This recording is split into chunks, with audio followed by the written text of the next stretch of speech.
Good morning. We are going to talk about the term testing. In general terms, अगर हम testing की बात करें तो किसी भी प्रोडक्ट को कुछ सर्कमस्टांसेस में चेक करना, कुछ कंडीशंस में चेक करना कि वो किस तरीके का परफॉर्म कर रहा है, that is the testing of that particular product. Software testing की बात करें तो सॉफ्टवेयर टेस्टिंग में हम अपने सॉफ्टवेयर को कुछ सर्कमस्टांसेस पे चेक करते हैं, कुछ कंडीशंस पे चेक करते हैं, फिर कोशिश होती है फाइंड आउट करना बग्स की, यानी कि एरर्स की. जितनी ज़्यादा एरर्स मिलती जाएंगी डिप्लॉयमेंट से पहले, इम्प्लीमेंटेशन से पहले या सेल से पहले, उतना ही ज़्यादा हमारे लिए अच्छा होगा, हम उसे सुधार पाएंगे. क्लियर. टेस्टिंग को और इजी तरीके से अगर हम समझें तो सपोज आपने अपनी 2 व्हीलर या 4 व्हीलर सर्विस करने के लिए दिया. मेंटेनेंस फेज पे हम बात करते हैं. सबसे पहले 2 व्हीलर या 4 व्हीलर सर्विस करने के लिए दिए. सर्विस करने के बाद जब आपका पर्टिकुलर मैकेनिक कहता है कि sir your product has been service, तो आप क्या करते हो? सबसे पहले तो जो आपने उसको प्रॉब्लम्स बताई हैं आप उसको चेक करते हो कि वो सही हुई हैं या नहीं हुई हैं. फिर आप रन करके देखते हो कि कहीं कुछ और नई चीज़ तो नहीं आई है, कोई नई साउंड तो नहीं आ रही है, कुछ ऐसा तो नहीं है जो डिस्कम्फर्ट फील करा रहा हो. तो ये जो चीज़ें आप 2 व्हीलर या 4 व्हीलर में चेक कर रहे हो, this is known as testing of the product. Clear. अगर हम बात करें तो इन जनरल हम लोगों ने जो टेस्टिंग में देखा है, तो डेफिनेशन क्या पढ़ी थी हम लोगों ने? Software testing is the process of identifying the accuracy and quality of the software product and service under test. Means जो हमने प्रोडक्ट बनाया है, जो हमने प्रोडक्ट डिज़ाइन किया है, जो हम मार्केट में सेल करने जा रहे हैं, हम सबसे पहले ये चेक करते हैं कि उसमें किसी भी तरीके की कोई एरर तो नहीं है. हम ये चेक करते हैं कि उसमें जो क्वालिटी है, जो हमने अश्योरेंस दिया था कस्टमर को कि हम ये चीज़ें देंगे, या जो कस्टमर का डिमांड थी कि ये चीज़ें हमें चाहिए, वो सारी चीज़ें हैं या नहीं है. उसके बाद हम ये चेक करते हैं जो प्रोसेस क्वालिटी है, वो प्रोसेस क्वालिटी सही है कि नहीं. ऐसा तो नहीं कि उसने अगर एक्स प्रोसेस के बारे में बात की थी तो वो एक्स प्रोसेस उसे प्रॉपरली मिल नहीं रही हो. ठीक है. तो ये सारी चीज़ें भी टेस्टिंग में आती हैं. ठीक है. हम इसमें चेक करेंगे जो हमारे प्री रिक्विजिट्स हैं, वो प्री रिक्विजिट्स फुलफिल हो रहे हैं कि नहीं फुलफिल हो रहे हैं. ठीक. अगर हम ऑब्जेक्टिव्स की बात करें तो टेस्टिंग के जो बेसिक ऑब्जेक्टिव्स हैं वो क्या हैं? सबसे पहला ऑब्जेक्टिव जो हम लोग ने देखा था वो था uncover as many as errors और bugs as possible in a given product. यानी उस पूरे प्रोडक्ट में हम सबसे ज़्यादा चीज़ जो ढूंढ रहे हैं वो ढूंढ रहे हैं बग. बग क्या है? बग या एरर की अगर हम बात करें तो ह्यूमन मिस्टेक्स भी हो सकती हैं. ठीक है. यानी इंसान ने एक गलती से एक्स लिखना था उसकी जगह वाई लिख दिया, या स्पेलिंग मिस्टेक हो गई, या कहीं सिंटैक्टिकल एरर हो गई है. अगर सिंटैक्टिकल एरर नहीं हुई है तो कहीं कोई लूप चलना था जो 1 to 100 चलना था, 1 to 100 चलने की जगह 1 to 10 ही रह गया है. या हमें पासवर्ड क्रिएट करना था. पासवर्ड क्रिएशन के कई मेथड्स आप देखते हैं, आप कई जगह बनाते हैं. तो पासवर्ड क्रिएशन में यहाँ पर सपोज एग्जाम्पल ले रहे हैं, हमें चाहिए था कि जो हम पासवर्ड क्रिएट करें वो 10 अल्फा न्यूमेरिक वर्ड्स का हो, जिसमें पहला कैरेक्टर अल्फाबेट होना चाहिए. क्लियर. अब हम इसको कई टेस्ट सिनेरियोज में चेक करेंगे. हम इसमें ये चेक करके देखेंगे कि पहला कैरेक्टर हम कोई नंबर डाल दें, या पहला कैरेक्टर हम कोई स्पेशल कैरेक्टर डाल दें. ठीक है. और अगर हम 10 दे रहे हैं तो क्या वो 11th एक्सेप्ट करेगा या नहीं करेगा. अगर उसने 11th एक्सेप्ट कर लिया, हमने 11 कैरेक्टर्स डाले सपोज, और उसने एक्सेप्ट कर लिया, भले वो एक्सेप्ट करे कि फर्स्ट 10 को एक्सेप्ट करे, एक को डिस्कार्ड कर दे, बट यूजर के दिमाग में क्या आएगा कि उसने 11 के 11 को एक्सेप्ट किया है. तो ये भी एक बग है, ये भी एक एरर है. नहीं एक्सेप्ट करना चाहिए. वर्ड काउंट अगर 11 हो रहा है तो उसको दे देना चाहिए कि we can not use it as a password, length ज़्यादा है. अगर हमने पहला कैरेक्टर अल्फाबेट की जगह नंबर डाल दिया है या स्पेशल कैरेक्टर डाल दिया है तो भी एरर जनरेट हो जानी चाहिए. तो ये जो केसेस बन रहे हैं, ये जो हम तरीके निकाले, this is testing and these are known as test cases, जहां पर हम डिफरेंट एरर्स सर्च करते हैं. फिर दूसरा था demonstrate a given software product matching it's requirement specification.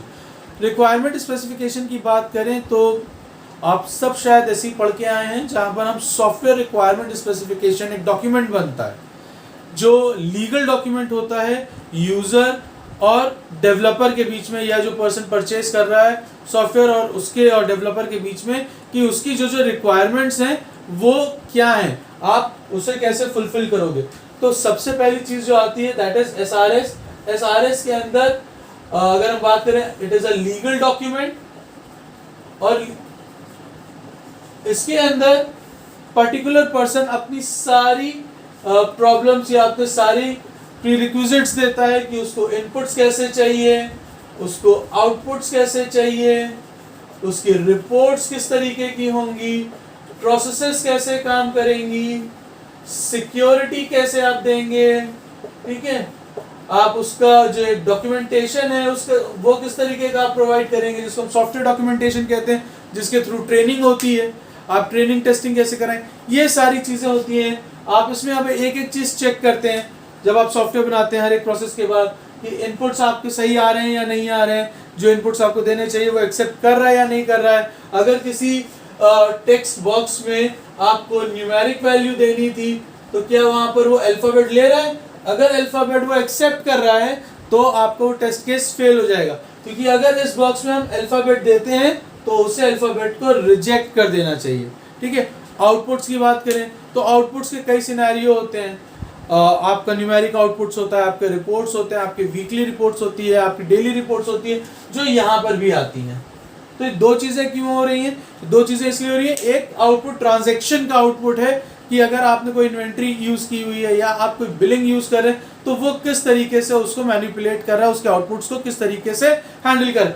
दूसरा रिपोर्ट्स है, तो रिपोर्ट्स किस तरीके की हैं, डेली बेसिस की रिपोर्ट उसने मांगी है तो आपने दी है कि नहीं दी है, वीकली मांगी है, जिस तरीके की रिपोर्ट मांगी है उसका फॉर्मेट जो दिया है क्या उसी फॉर्मेट पे रिपोर्ट्स आ रही हैं या नहीं आ रही हैं।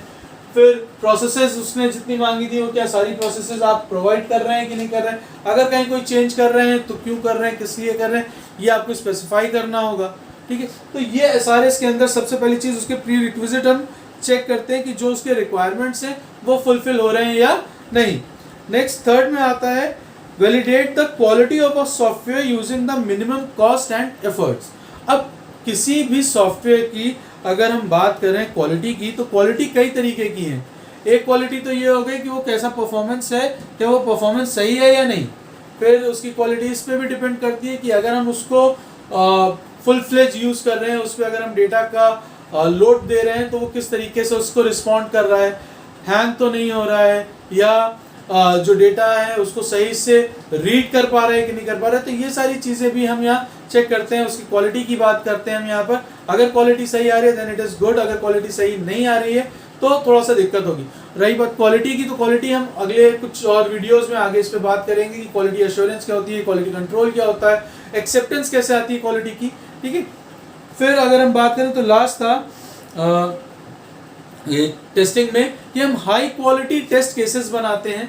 High quality test cases means अभी जैसे हम लोगों ने बात की थी कि पासवर्ड क्रिएशन की बात करें तो अगर मेरे पास अल्फ़ाबेट्स की बात करूं तो मेरे पास 26 अल्फ़ाबेट्स हैं, 26 अल्फ़ाबेट्स प्लस मेरे पास नंबर्स कितने हैं, नंबर्स मेरे पास हो जाते हैं 0 to 9 दैट इज 10। मुझे 10 कैरेक्टर्स का बनाना है तो 10 कैरेक्टर्स के लिए आप 26 प्लस 10, जिसमें से मैंने क्या रखा है कि 26 में पहला जो कैरेक्टर है वो अल्फ़ाबेट होना चाहिए, तो एक अल्फ़ाबेट तो फिक्स हो गया, लेकिन उसके बाद भी मेरे पास वो 26 कैरेक्टर्स हैं तो 9 कैरेक्टर्स के लिए इसके पास कितनी जगह हो गई। आप परम्यूटेशन कॉम्बिनेशन लगा सकते हैं, और अगर मैं इसमें यूज़ करता हूँ कि कुछ एक स्पेशल कैरेक्टर्स भी मैं अलाउ करता हूँ तो आप ये सोच लीजिए कि ये परम्यूटेशन कॉम्बिनेशन का रिजल्ट जो आएगा वो लैक्स में आएगा। इतने ज़्यादा टेस्ट केसेस होने चाहिए, तो उस इतने टेस्ट केसेस तो पक्का है, हम अगर लैक्स में टेस्ट केसेस आ रहे हैं तो हम 2-2.5 साल लग जाएगा सिर्फ एक पासवर्ड को चेक करने में कि वो सही काम कर रहा है या नहीं।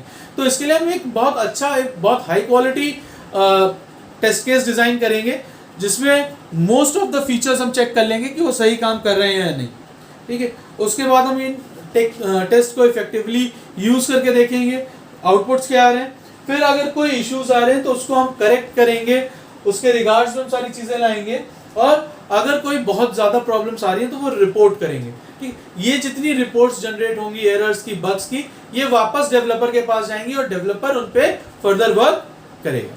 Clear girls? So this is the introduction of testing के बारे में यहाँ से हम लोग ने बात की है।